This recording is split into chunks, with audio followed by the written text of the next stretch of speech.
दोस्तों, आज से हजारों साल पहले दुनिया पर बसने वाले इंसान इस बात पर यकीन रखते थे कि हमारी ये जमीन इस कायनात में नजर आने वाली हर चीज से बड़ी है।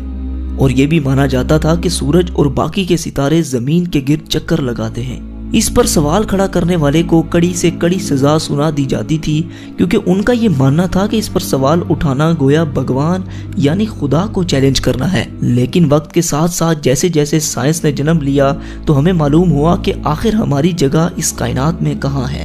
नाजरीन, आज आप अपनी सारी परेशानियां भुलाकर हमारे साथ एक सफर पर चलिए, जिसको हम अपनी जमीन से लेकर कायनात के आखिरी हिस्से तक तय करेंगे। तो चलें इसका आगाज करते हैं।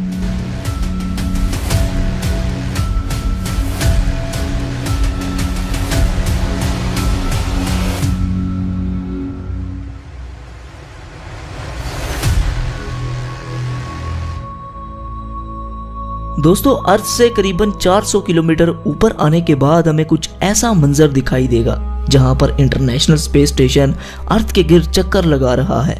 ये इंसानों का स्पेस में बनाया गया सबसे बड़ा स्टेशन है, जिसे आपने कई हॉलीवुड मूवीज में भी देखा होगा। जमीन से आने वाले रॉकेट्स को स्पेस में अगर किसी इमरजेंसी का सामना करना पड़े तो ये इन्हें फ्यूल और बाकी चीजें प्रोवाइड करता है। आपको ये सुनकर हैरानी होगी कि इंटरनेशनल स्पेस स्टेशन करीबन 27,580 किलोमीटर फी घंटे की रफ्तार से जमीन के 24 घंटे में 16 चक्कर मुकम्मल कर लेता है। और अब हम लोग चांद पर पहुंच चुके हैं। चांद से आपको जमीन का नजारा कुछ ऐसा दिखाई देगा। चांद के सरफेस को देखकर ऐसा लगता है कि पिछले कई अरब सालों में इसने कई एस्ट्रॉइड्स की मार को झेला है।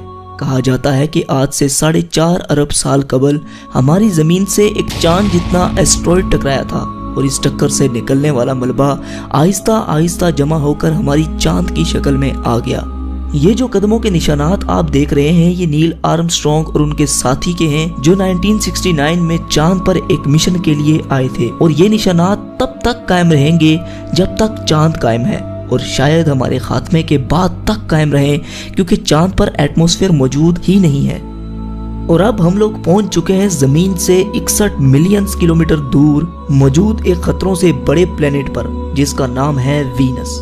कहा जाता है कि कई अरबों साल पहले वीनस पर भी पानी मौजूद हुआ करता था, और ये दिखने में भी हमारी जमीन की तरह ही हुआ करता था। लेकिन वक्त के साथ साथ यहाँ मौजूद पानी भाप बनता गया, जिससे एक अलग तरह का ग्रीन हाउस इफेक्ट पैदा हुआ।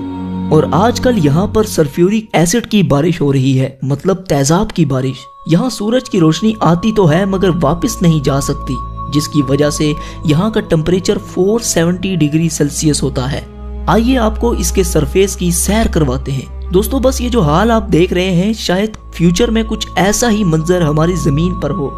अगर हमने ग्लोबल वार्मिंग को कंट्रोल ना किया तो बस फिर यही होगा हमारा फ्यूचर, जहां कुछ भी सरवाइव नहीं कर सकता। और अब हम लोग सूरज के सबसे करीब मौजूद प्लेनेट मरकरी पर आ चुके हैं, जो जमीन से 77 मिलियन किलोमीटर दूर है। यहाँ पर दिन को टेम्परेचर 400 डिग्री सेल्सियस होता है, जबकि रात को -170 डिग्री सेल्सियस तक गिर जाता है। और यह है सूरज, जो मरकरी से कुछ ऐसा दिखाई देता है, जिसकी वजह से सारे सोलर सिस्टम के प्लैनेट्स का एक अपना ऑर्बिट है, जिसकी ग्रेविटी से हमारा अर्थ और बाकी के प्लैनेट इसके गिर्द चक्कर लगाते हैं। हमारी जमीन से तकरीबन 150 मिलियन किलोमीटर दूर मौजूद ये सितारा इतना बड़ा है कि जिसमें न जाने कितने लाखों जमीनें समा सकती हैं। सूरज से निकलने वाली लपटें इतनी बड़ी होती हैं कि इसके सरफेस से हजारों किलोमीटर ऊपर तक चली जाती हैं। इसके करीब आज तक कोई भी नहीं पहुंच पाया, क्योंकि इसकी इतनी गर्माइश है कि कायनात की कोई भी चीज इसके करीब आते ही महज चंद ही माइक्रो सेकंड्स में पिघल जाएगी। चलिए अब अपने सफर को आगे बढ़ाते हैं और चलते हैं उस प्लेनेट पर जिसे लेकर वैज्ञानिक कुछ ज्यादा ही सीरियस हैं, यानी मार्स। जी हाँ, हम मार्स पर पहुंच चुके हैं। यहाँ की मिट्टी लाल रंग की है, जिसकी वजह से इसे रेड प्लेनेट भी कहा जाता है। जमीन के बाद अगर किसी और प्लेनेट पर जिंदगी की उम्मीद लगाई जाए तो मार्स का नाम ही निकलकर सामने आएगा। कहा जाता है कि माजी में यहाँ पर भी नदियाँ, समुंदर और झील हुआ करते थे। यही वजह है कि साइंटिस्ट फ्यूचर में यहाँ पर बस्तियां बसाने के बारे में सोच रहे हैं। अगर हम मार्स पर आए हैं तो सोलर सिस्टम की सबसे बड़ी चोटी ओलंपस मून्स को कैसे मिस कर सकते हैं। ये मार्स के सरफेस पर वोल्केनो के नतीजे में आने वाला पहाड़ जमीन पर मौजूद दुनिया की सबसे ऊंची चोटी माउंट एवरेस्ट से भी 3 गुना बड़ा है। और अब इससे आगे का सफर थोड़ा खतरनाक होने वाला है, क्योंकि इससे आगे है एस्ट्रॉइड बेल्ट, जहाँ कई चट्टानें सूरज के गिर्द चक्कर लगा रही हैं। इस जगह पर इतनी बड़ी बड़ी चट्टानें भी हैं कि जिन पर आसानी से एक बड़ा शहर बसाया जा सकता है। ये सब एस्ट्रॉइड्स मिलकर एक प्लेनेट भी बना सकते थे, लेकिन हमारे सोलर सिस्टम की एक बहुत बड़ी पावर ने इन्हें रोके रखा, और वो पावर थी जुपिटर। सोलर सिस्टम के सबसे बड़े प्लेनेट की ग्रेविटी ने इन्हें आपस में मर्ज नहीं होने दिया। अपने चंद बड़े और दर्जनों छोटे मून्स के साथ जुपिटर एक अलग ही सोलर सिस्टम की तरह है। अगर बाकी के प्लैनेट्स को मिला भी लिया जाए तब भी ये जुपिटर का मुकाबला नहीं कर सकते। ये इतना बड़ा है कि अगर 65% मजीद बड़ा हो जाए तो ये सूरज की तरह एक अलग सितारा बनकर सामने आएगा। जुपिटर के सरफेस पर मौजूद ये रेड स्पॉट एक बहुत बड़ा तूफान है जो कई हजार साल से चलता आ रहा है। ये धब्बा इतना बड़ा है कि इसमें 3 अर्थ समा सकते हैं। जुपिटर जमीन की तरह ठोस नहीं बल्कि एक गैसेस से भरा प्लेनेट है। अगर आप जुपिटर की सतह पर उतरेंगे तो इस पर खड़े नहीं हो सकते बल्कि इसके अंदर दसते चले जाएंगे। और अब हमारी अगली मंजिल है सैटर्न। सोलर सिस्टम का सबसे खूबसूरत प्लेनेट सैटर्न अपने शाही छल्लों की वजह से जाना जाता है, जो इसकी सतह से लाखों किलोमीटर ऊपर तक फैले हुए हैं। इस प्लेनेट को हमारे सोलर सिस्टम का ताज भी माना जाता है। करीबन 62 चांद सैटर्न का चक्कर लगाते हैं। इनमें टाइटन सबसे बड़ा और एक मशहूर चांद है। टाइटन का एक अपना एटमॉस्फेयर भी है और इसके सरफेस पर नदियां, समुंदर और झीलें भी मौजूद हैं, जो पानी के नहीं बल्कि नेचुरल गैस के हैं। बिल्कुल हमारे अर्थ की तरह नजर आने वाले इस चांद के बारे में अंदाजा लगाया जाता है कि जब कई अरब साल बाद सूरज एक रेड जायंट बन जाएगा तब टाइटन एक हैबिटेबल जोन में होगा, यानी टाइटन उस वक्त रहने के काबिल होगा। दोस्तों, हम बातों ही बातों में अपने घर से इतना दूर आ चुके हैं कि यहाँ से अर्थ कुछ ऐसा नजर आता है। इससे आगे है यूरेनस और नेपट्यून, जो हमारे अर्थ से कई बिलियन किलोमीटर दूर हैं। यही वजह है कि इनकी खोज टेलीस्कोप इजाद होने के बाद ही मुमकिन हो पाई। इन प्लैनेट से आगे है क्यूपर बेल्ट, जो पिछले एस्ट्रॉइड बेल्ट से 20 गुना चौड़ी और लगभग 200 गुना बड़ी है, जिसमें करोड़ों की तादाद में कॉमेट्स, पत्थर और बर्फ से बने ऑब्जेक्ट्स मौजूद हैं, और हमारा प्लूटो इन्हीं में से एक है।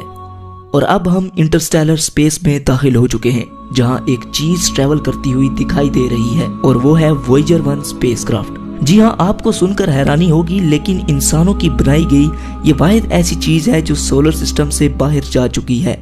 जमीन से तकरीबन 19 बिलियन किलोमीटर दूर जा चुके इस क्राफ्ट ने हमारे सोलर सिस्टम के कई राजों पर से पर्दा उठाया है। ये स्पेसक्राफ्ट तकरीबन 17 किलोमीटर फी सेकंड की रफ्तार से आगे बढ़ता चला जा रहा है। इसके बारे में हम आगे एक मुकम्मल वीडियो पर बात करेंगे। फिलहाल आगे बढ़ते हैं। दोस्तों, इस वक्त हम इतना दूर हैं कि यहाँ से सूरज एक छोटे से सितारे की तरह दिख रहा है। अर्थ पर सूरज की रोशनी तकरीबन 8 मिनट और 20 सेकंड में पहुंचती है, लेकिन यहाँ पर जहाँ इस वक्त हम मौजूद हैं, इस जगह सूरज की रोशनी पहुंचने में तकरीबन 1 साल लग जाता है। इससे आप अंदाजा लगा सकते हैं कि हम कितना दूर आ चुके हैं। यहाँ पर अरबों की तादाद में मौजूद कॉमेट्स इस बात को वाज़ेह करते हैं कि सूरज की ग्रेविटी अभी तक खत्म नहीं हुई। दोस्तों, कॉमेट्स का एक बहुत बड़ा बादल हमारे सोलर सिस्टम को घेरे हुए है, जिसे हम ओट क्लाउड कहते हैं। ये ओट क्लाउड खत्म होने के बाद सूरज की ग्रेविटी भी कमजोर पड़ जाती है, और अब हम जहाँ से गुजर रहे हैं यहाँ पर बिल्कुल अंधेरा छाया हुआ है। हम यहाँ पर अपनी आंखों से कुछ नहीं देख सकते, इसलिए यहाँ हमें देखने के लिए इंफ्रारेड विजन की जरूरत पड़ेगी। देखने पर यहाँ आपको अरबों की तादाद में तारे नजर आएंगे। वैसे तो हम बहुत दूर आ चुके हैं, लेकिन यूनिवर्स के मुकाबले में ये महज एक छोटा सा स्टेप है। लेकिन हम अपने करीबी सोलर सिस्टम की तरफ बढ़ते हैं, जिसका नाम है अल्फा सेंटोरी। यहाँ पर सूरज की किरणें 4 साल और 3 महीनों तक पहुँचती हैं। इसी सोलर सिस्टम में मौजूद एक प्लेनेट प्रोक्सिमा सेंटोरी के नाम से जाना जाता है, जो अर्थ ही की तरह हैबिटेबल जोन में है। अंदाजा लगाया जाता है कि शायद यहाँ पर एलियन लाइफ मौजूद हो सकती है। दोस्तों, ऐसे ही अरबों तारे हमारी मिल्की वे गैलेक्सी में मौजूद हैं, जिनकी सैर करना तो दूर की बात, इन्हें अपनी पूरी जिंदगी में गिनना भी लगभग नामुमकिन है। लिहाजा सफर को आगे बढ़ाने के लिए हम मिल्की वे गैलेक्सी से बाहर चलते हैं। ये है हमारी मिल्की वे गैलेक्सी, जिसमें न जाने कितने अरबों की तादाद में तारे मौजूद हैं, जिनमें से हमारा सूरज भी एक है। अगर लाइट भी हमारी मिल्की वे गैलेक्सी के एक कोने से दूसरे कोने तक ट्रेवल करे तो उसे भी 1 लाख से ज्यादा साल लग जाएंगे। और अब अपनी गैलेक्सी को छोड़कर हम इंटरगैलेक्टिक स्पेस में दाखिल हो चुके हैं, जहां हमारी मिल्की वे गैलेक्सी की तरह अरबों गैलेक्सीज मौजूद हैं, जिनमें हम अपनी गैलेक्सी को ढूंढ भी नहीं सकते। इन्हीं गैलेक्सीज के झुंड को एक लोकल ग्रुप कहते हैं। ये ग्रुप तकरीबन 10 मिलियन लाइट ईयर्स पर फैला हुआ है। आगे बढ़ने पर हमें ऐसे कई लोकल ग्रुप्स दिखाई दे रहे हैं। आप ये सुनकर हैरान होंगे, लेकिन ऐसे ही हजारों लोकल ग्रुप्स मिलाकर एक सुपर क्लस्टर बनाते हैं। यहाँ पर आकर अपना सोलर सिस्टम तो दूर की बात, बल्कि मिल्की वे गैलेक्सी को भी छोड़ें, यहाँ तो हमारा लोकल ग्रुप ही एक छोटे से तिनके के बराबर नजर आ रहा है। इससे आप अंदाजा लगा लें कि ये सुपर क्लस्टर कितना बड़ा है, जो कि 110 मिलियन लाइट ईयर्स पर फैला हुआ है। और ये भी हमारी यूनिवर्स के सामने एक छोटे से डॉट की मानिंद है, क्योंकि ऐसे 1 करोड़ सुपर क्लस्टर्स हमारी यूनिवर्स में मौजूद हैं। और ये है हमारा ऑब्जर्वेबल यूनिवर्स, क्योंकि इससे आगे ना तो हम देख सकते हैं और ना ही अंदाजा लगा सकते हैं। लेकिन सवाल ये है कि क्या यही है हमारी पूरी कायनात? क्या इसे ही हम अपनी पूरी यूनिवर्स समझें? तो दोस्तों, जैसा कि मैंने अभी कहा कि ये ऑब्जर्वेबल यूनिवर्स है। हम अपनी पूरी कायनात के बारे में जो कुछ भी जानते हैं वो सब इसके अंदर है। हो सकता है कि हमारी कायनात इससे भी बड़ी हो, लेकिन फिलहाल हम इतना ही जान पाए हैं। हमारी यूनिवर्स कितनी बड़ी है इसके बारे में हम कुछ भी नहीं जानते। दोस्तों, साइंसदानों का ये भी मानना है कि हमारी यूनिवर्स के अलावा कई और यूनिवर्स भी हो सकती हैं, जिनका हमें कोई अंदाजा नहीं। तो दोस्तों, आपका ये सफर कैसा रहा? हमें नीचे कमेंट सेक्शन में जरूर बताइएगा।